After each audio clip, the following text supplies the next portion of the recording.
अस्सलाम वालेकुम व्यूअर्स, मैं हूँ शाकिर सोलंकी।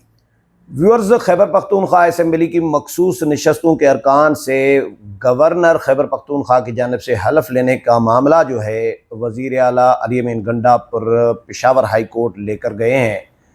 चैलेंज कर दिया है इसको कि गवर्नर हल्फ नहीं ले सकते और पेशावर हाई कोर्ट के चीफ जस्टिस साहब जो हैं वो गवर्नर को नामजद नहीं कर सकते, क्योंकि स्पीकर ने इनकार ही नहीं किया हल्फ लेने से।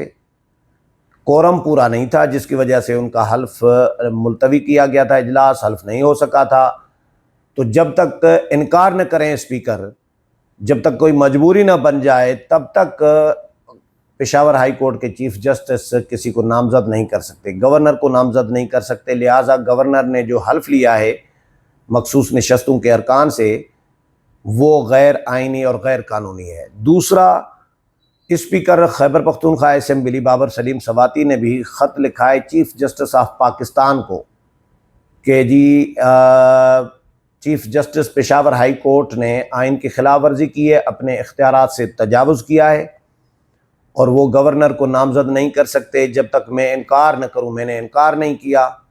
यही दो खबरें हैं और इनके हकीकत में आपको बताऊं कि होगा क्या, क्या हो सकता है।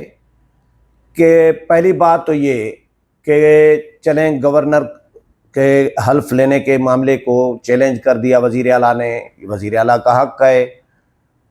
स्पीकर ने ख़त लिख दिया chief justice Peshawar high court के ख़िलाफ़ चीफ जस्टिस ऑफ पाकिस्तान को, वो भी उनका राइट है, हक है। लेकिन मेरे कुछ सवालात हैं वज़ीर आला से भी और स्पीकर से भी और PTI के लोगों से भी कि जब अली अमीन गंडापुर, मैं इसको कमज़ोर तरीन केस समझ रहा हूँ, अली अमीन गंडापुर ने जो चैलेंज किया है अपना केस कमज़ोर कर दिया है खुद ही। कैसे? कि भाई आपने एतराज़ उठाया कि गवर्नर हल्फ नहीं ले सकते, गैर आइनी हल्फ लिया है, तो फिर आपने अपोजिशन के साथ बैठकर जो एग्रीमेंट किया कि 5 सीटें अपोजिशन रखे सेनेट की और 6 सीटें हमारी बनती हैं, 6 सीटें हमें मिलनी चाहिए। ये जो आपने एग्रीमेंट किया, ये किस बुनियाद पर किया था? ये इन मखसूस नशस्तों के अरकान को शामिल करके उनकी बुनियाद पर तो आपने एग्रीमेंट किया। यानी आपने गैर एलानिया तौर पर इन मखसूस नशस्तों के अरकान को अपोजिशन का तस्लीम कर लिया, हल्फ को आपने तस्लीम कर लिया। अगर आप हल्फ को तस्लीम न करते फिर तो आपका बनता था कि आप पेशावर हाई कोर्ट में चैलेंज कर दे। आपने उनके साथ एग्रीमेंट कैसे कर दिया जब आपको हल्फ पर एतराज़ है? आप उनको वोटर ही नहीं मानते, हल्फ के बगैर वो वोट नहीं दे सकते, तो आपने वोट क्यों दिलवाया? उन्होंने वोट दिया तभी तो अपोजिशन के 5 सेनेटर मुंतखब हुए, मखसूस नशस्तों वालों ने वोट दिया। अली अमीन गंडापुर ने 5 सेनेटर्स जो अपोजिशन को दिए कि अपोजिशन 5 रखे, 6 हम रखते हैं, तो वो इन मखसूस नशस्तों को भी वोट तस्लीम किया ना। जब वोट तस्लीम कर लिया तो बात ख़त्म हो गई। तो अब कैसे चैलेंज कर सकते हैं? या तो आप इलेक्शन में हिस्सा न लेते, आप अपोजिशन के साथ एग्रीमेंट ही न करते, उनको कहते कि भाई मैं पहले हाई कोर्ट जाऊंगा, आप सेनेट के इंतखाबात ही मुलतवी करा देते, ये दरख्वास्त देते पेशावर हाई कोर्ट में कि भाई इनका हल्फ गैर आइनी है, गैर कानूनी है, मखसूस नशस्तों के अरकान का। लिहाजा जब तक इनके हल्फ का मामला क्लियर नहीं होता, अदालत कोई फैसला नहीं देती, तब तक सेनेट के इलेक्शन मुलतवी किए जाएं, क्योंकि मखसूस अरकान अभी नहीं है, हम उनको नहीं मानते। आप पार्टी थे ना, हुकूमत में थे, आप PTI पार्टी है, इलेक्शन लड़ने जा रही है, 6 सेनेटर, बड़ी पार्टी है, 6 सेनेटर उनके बनने थे 11 में से। तो आप ये दरख्वास्त देते कि भाई इनके हल्फ को हम नहीं मानते, इनको अरकान नहीं मानते हम असम्बली के, जब तक इनका हल्फ क्लियर नहीं होता, हम इनके हल्फ को गैर आइनी मानते हैं। इसको चैलेंज करना चाहिए था, वो तो आपने किया नहीं। आपने अपोजिशन के साथ बैठकर मामला तय कर लिए कि जी इन अरकान को शामिल करके अपोजिशन के इतने अरकान बनते हैं, 53 अरकान बनते हैं और इनके बगैर हमारे इतने बनते हैं, तो उस हिसाब से 5 नशिस्तें अपोजिशन की बनती हैं, 6 नशिस्तें हमारी बनती है। ये आपने एग्रीमेंट किया अपोजिशन के साथ, तो उसके बाद तो आप क्लियर हो गया कि भाई आप उनको रुकन तस्लीम कर चुके हैं, मेंबर तस्लीम कर चुके हैं सूबाई असम्बली का मखसूस नशस्तों के अरकान को, उनके हल्फ को आप दुरुस्त करार तस्लीम दे चुके हैं, दुरुस्त करार दे चुके हैं। तो अब आपका पेशावर हाई कोर्ट में चैलेंज की दरख्वास्त बनती ही नहीं है, तो केस तो आपका कमज़ोर है। और जो स्पीकर साहब ने ख़त लिखा है चीफ़ जस्टिस के ख़िलाफ़, पेशावर हाई कोर्ट के चीफ़ जस्टिस के ख़िलाफ़ स्पीकर सूबाई असम्बली खैबर पख्तूनख्वा असम्बली बाबर सलीम सवाती ने, वो भी नहीं बनता। मैं आपको ख़त भी पढ़ कर सुनाता हूँ और वज़ीर आला की जो दरख्वास्त है पेशावर हाई कोर्ट में जो चैलेंज किया है वो भी पढ़ कर सुनाता हूँ। यह है जी, स्पीकर खैबर पख्तूनख्वा असम्बली बाबर सलीम सवाती ने मखसूस नशस्तों पर हल्फ बर्दारी के लिए chief justice Peshawar high court के अहकामात पर चीफ़ जस्टिस ऑफ पाकिस्तान को ख़त लिखा है।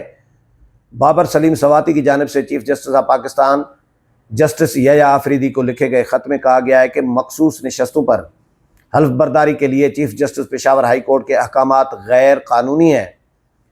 ख़त में कहा गया है कि जी पेशावर हाई कोर्ट के चीफ़ जस्टिस ने हल्फ बर्दारी के मामले में आइन से तजावुज़ किया।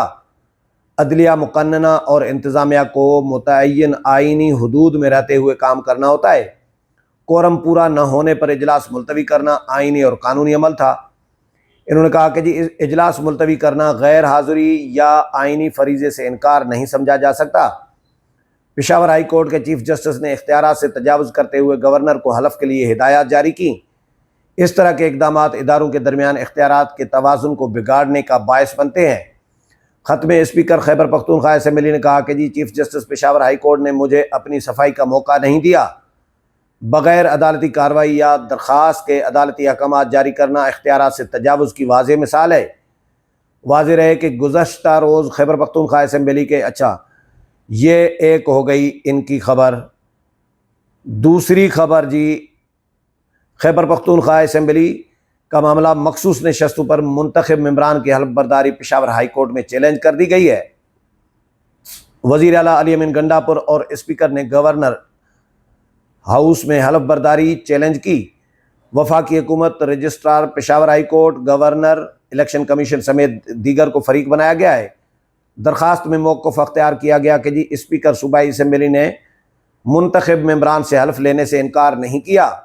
दरख्वास्त में मौक़िफ़ अख्तियार किया गया है कि जी असम्बली इजलास शुरू हुआ, कोरम की निशानदही पर स्पीकर ने इजलास मुलतवी किया। स्पीकर ने इजलास 24 जुलाई तक मुलतवी किया। ऐसे में गवर्नर हाउस में हल्फ बर्दारी मावराए आइन है। आइन का आर्टिकल 65 मेंबरान असम्बली से हल्फ असम्बली हाउस में लेने का कहता है।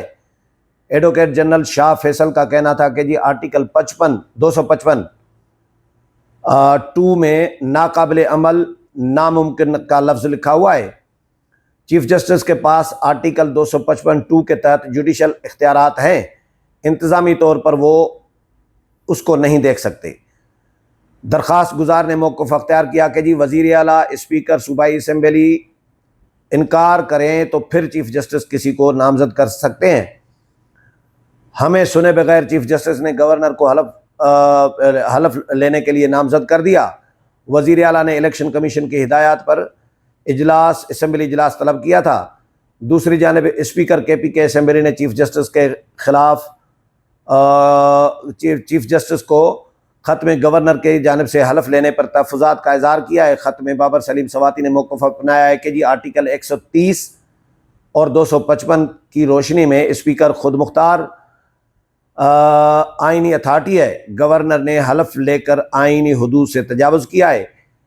इस गैर आइनी मुदाखलत के ख़िलाफ़ अदालत से रुजू कर रहे हैं। चीफ जस्टिस ऑफ पाकिस्तान से मुतालबा है कि इस इक़दाम पर फौरी नोटिस लिया जाए। मामला हल्फ बर्दारी का नहीं, आइनी हदूद और पार्लिमानी वक़ार के तहफ़्फ़ुज़ का है। तो ये दरख्वास्तें हैं और खतूत हैं। तो लेकिन मैंने जिस तरह बताया कि भाई इनडायरेक्टली गैर एलानिया तौर पर इस हल्फ को दुरुस्त तस्लीम कर चुके हैं अली अमीन गंडापुर भी, स्पीकर भी और PTI भी। इसलिए इनका केस अब मुझे केस में कुछ नज़र नहीं आ रहा। अगले प्रोग्राम में फिर मुलाकात होगी, तब तक इजाज़त चाहता हूँ। अल्लाह हाफ़िज़।